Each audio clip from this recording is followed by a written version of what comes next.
오늘은 나는 왜 예수님을 믿는가 라는 제목으로 하나님의 말씀을 나누려고 합니다. 이 말씀의 의미는 전포괄적으로 나는 왜 예수님을 믿게 되었는가 라는 개념보다는 좀 더 강론으로 들어가면 지금 이 시대가 어지럽고 혼탁스러운데 하필 왜 지금 이 예수님을 믿고 있는가 라는 물음으로 조금 더 집중적으로 말씀을 드리려고 해요. 베드로 사도는 이 편지를 쓰고 바로 얼마 지나지 않아서 죽었다 그랬습니다. 그리고 그 어려운 환난 속에서 살아가야 될 그리스도인들, 이미 살고 있는 그리스도인들에게 얘기를 해요. 15절 말씀을 우리 같이 한번 합독해 보도록 하겠습니다. 봅니다. 너희 마음에 그리스도를 주로 삼아 거룩하게 하고 너희 속에 있는 소망에 관한 이유를 묻는 자에게는 대답할 것을 항상 준비하되 온유와 두려움으로 하고, 그렇게 말씀했습니다. 주님을 우리 속에 주로 모셔라. 예수 그리스도를 주님으로 모셔라. 그리고 우리 속에 소망을 다 가져야 된다. 소망. 그리고 그 소망을, 당신은 왜 그 소망을 가지고 있어요? 라고 묻는, 그 이유를 묻는 사람들에게 대답할 것을 항상 가지고 있어라. 이게 베드로가 간절히 원했던 내용이며 베드로서의 핵심이라고 볼 수가 있습니다. 여러분, 우리가 살고 있는 2022년 지금 시대는 전 세계적으로 볼 때 그야말로 혼돈의 시대입니다. 자, 이럴 때에 지금 정의, 불의, 옳고 그런 것, 이것 분별이 어렵단 말이죠. 이럴 때에 그리스도인들이 하필 왜 우리가 이럴 때 예수를 믿어야 되는가? 첫 번째는 나 자신을 위해서요. 나 자신. 자기 자신을 위해서 예수님을 꼭 믿어야 돼요. 여러분, 이거는 단순히 이기심을 부추기는 게 아닙니다. 왜냐하면 쉽게 말하면 한마디로 이거예요. 혼란스러우니까 이럴 때 내가 혼란스러워지잖아요. 그런데 이럴 때 중심을 잡고 예수님을 딱 믿으면은 우리의 가치관이 반듯하게 올바르게 서게 될 줄로 믿습니다.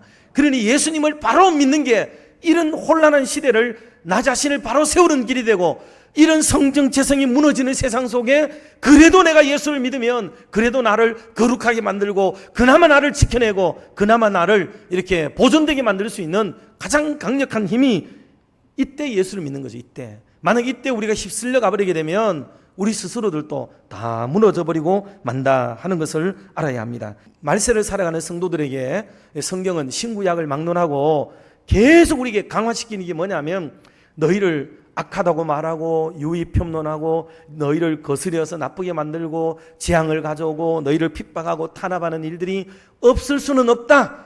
그러니 너희들이 이런 일이 올 때에 두려워하지 말라. 이런 시험이 오면 기쁘게 여기라. 담대해라. 세상을 이기신 예수 그리스도를 믿어라. 그러므로 승리를 주신 주님을 부여잡으면 너희도 승리한다. 이런 맥락으로 계속 말씀을 하시는 이유가 뭐냐면, 말세 지말에는 우리에게 강인함이 필요하고 용기가 필요하고, 세상 사람들이 무서워하는 것처럼 그런 것들 때문에 무서워하지 마라 하고 강조하고 있는 게 베드로서의 핵심 내용 중에 하나가 바로 이겁니다. 그러니 성도 여러분, 세상 사람들이 시끄럽게 여기고 있고 막 이렇게 사납다고 여기고 무섭다고 여기는 그것 때문에 절대로 우리가 함께 휩쓸려서 그것을 무서워하는 사람들은 되지 마시기를 주님의 이름으로 축원합니다. 두 번째로는요, 이 세상을 위해서, 이웃을 위해서 예수님을 믿어야 된다 하는 거예요. 이 간단하게 말하면 같은 맥락이에요. 여러분, 예수 믿는 우리들이 나를 위해서만 살 수 없잖아요. 나만 위해서만 살 것 같으면 나만 쏙 가서 예수를 믿고 남이야 어떻든 상관 안 하면 되는 거지요. 그런데 기독교 복음의 진수를 이해하게 되면은 나만 행복하고 즐거울 수는 없다는 결론에 도달하지요. 그래서 오늘도 눈물 흘리는 사람, 혼돈 속에 힘들어하는 사람들, 좌우를 분간하지 못하는 사람들, 목자 없는 양처럼 슬피 울며 또 고통 속에 방황하고 있는 유리방황하는 자들을 위해서 뭔가 그리스도인들인 우리가 뭔가를 해야 되겠다는 생각을 갖게 만드는 거죠. 이것을 신앙적으로는 사명이라고 얘기하는 거예요. 사명이라고 얘기하는 거죠. 첨예 대지에서는 내 생명을 위해서 사는 것이라고 한다면, 두 번째에서는 이게 이웃을 사랑하고 세상을 사랑하는 마음으로 사명적 차원에서 이 일을 감당해야 된다는 것을 말씀을 드리고 있는 것입니다. 그래서 이럴 때에 힘겨운 사람들이 많아요. 오늘 13절에서 14절 말씀 우리 같이 한번 합독을 하도록 하겠습니다. 13절 봅니다. 또 너희가 열심으로 선을 행하면 누가 너희를 해하리요?